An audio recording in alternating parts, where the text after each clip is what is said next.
Thank you, Chintai. And next we'll hear from Dr. Brandstetter. Lee. Okay, well, as the G20 delegates prepare to meet in Pittsburgh, the world economy is still coping with what Marvin Goodfriend just very accurately described as probably the toughest global economic downturn we've seen since the Great Depression. And as he pointed out, that historical reference point is really important. Many of the leading economies of the Great Depression era, including the United States, abandoned open markets and free trade in that era, making the Great Depression much worse. No one wants to let that happen again, so to prevent a relapse into protectionism, policymakers want to not only continue the dialogue in the G20 summit that uses peer pressure to prevent relapses, but also get the so-called Doha round of international trade negotiations moving again. Now, I very much hope that they succeed, but I think the going is going to be pretty tough.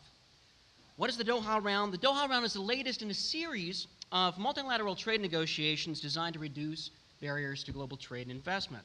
The first round began in the late 1940s, and several other rounds followed, and over the years, it became customary to refer to these rounds by the name of the city or country in which they first met. So we had the Tokyo round in the 70s, and the Uruguay round in the 80s, and now the Doha round, named after the capital city of Qatar, where Carnegie Mellon has a campus. Now, it took a long time, but these multiple rounds of trade negotiations eventually succeeded in rebuilding a global trading system that had been shattered by World War and global depression.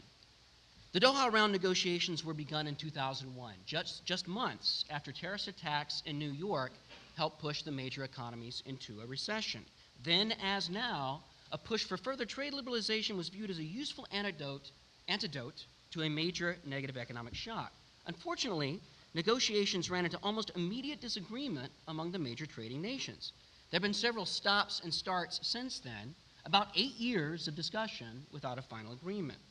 Current efforts to complete the negotiations will have to deal with two deep areas of disagreement between the developing and developed countries, one old and one new. The old sticking point is agricultural trade. Many developing countries resent the exposure of their poor farmers to competition from the highly subsidized farms of the industrial West. For years, India and Brazil have demanded a significant reduction in U.S. and EU agricultural subsidies. In 2008, the U.S. offered to reduce and reform its agricultural subsidies if India and other developing countries would give up their current legal right to raise import tariffs on foreign agricultural goods when imports surge or prices decline, an arrangement known as a Special Safeguard Mechanism, or SSM. India refused, and talks collapsed. Now, domestic politics in the U.S. and India played a role in this collapse. Major elections pending in both countries in 2008 made governments very leery about offending their farm lobbies.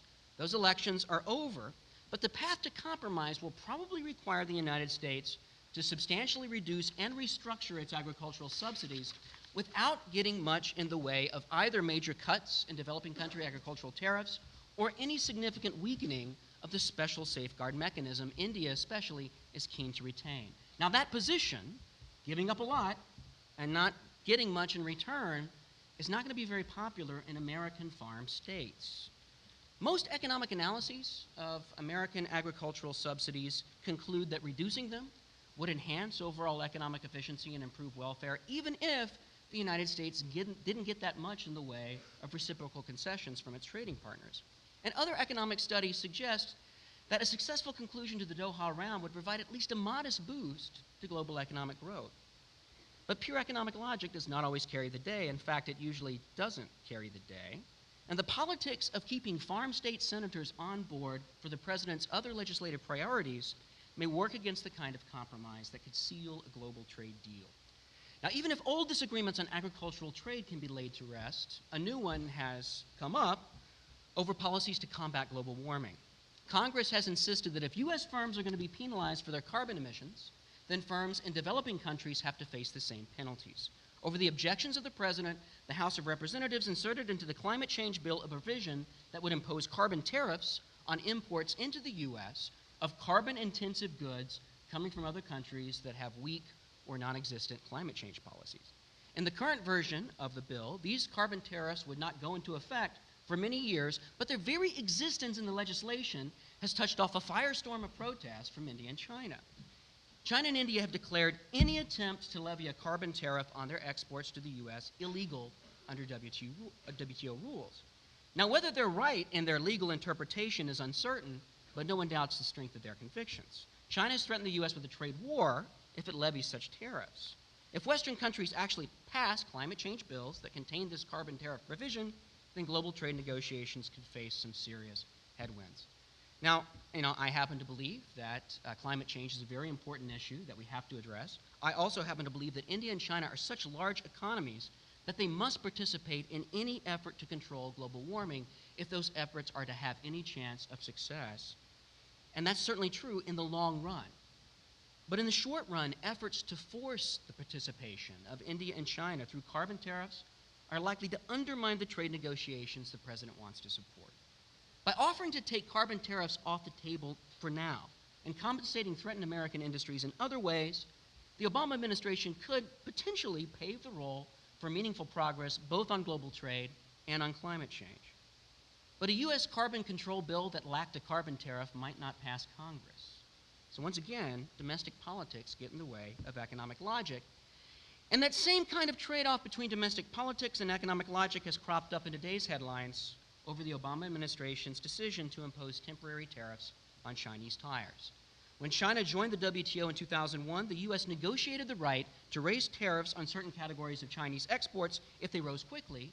In other words, the U.S. has a special safeguard mechanism on manufacturing imports from China that is not all that different from the special safeguard mechanism on agricultural imports from America that India is so keen to hold on to. Now, the Obama administration is invoking this mechanism not because there's any evidence of wrongdoing on China's part, not because there's any evidence of foul play or illegal subsidies. Tariffs are about to get slapped on Chinese tire imports because they've risen rapidly, because overall market demand is down, and because American jobs are at risk. The U.S. tire industry, the firms, the managers, did not participate in this complaint. The firms abandoned domestic production for the low-end tire market long ago. The complaint came from the United Steelworkers.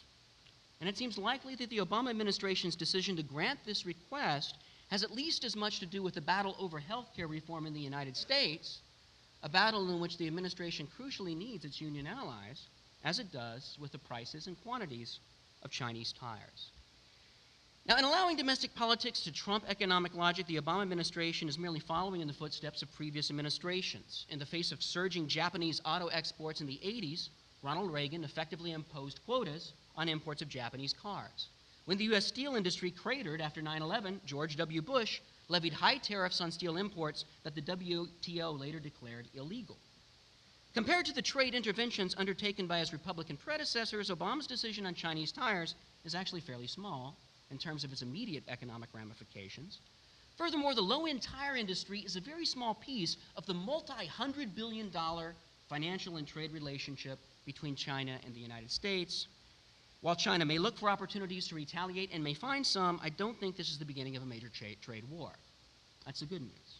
Here's the bad news. I think it's going to be very hard for the world's largest economy to lead another round of trade liberalization when it's simultaneously raising tariffs on imports from the world's third largest economy. And from where I sit, it's hard to see how we can make meaningful progress on further liberalizing global trade when there are so many powerful political currents pulling the leaders of the major economies in a different direction. I think Marvin is right. The G20 has prevented relapse, or at least disciplined relapse. But when political and economic logic collide, the former usually wins, and must conclude with regret that the prospects for any major breakthrough in Pittsburgh in terms of further liberalizing global trade appear quite limited. Thanks.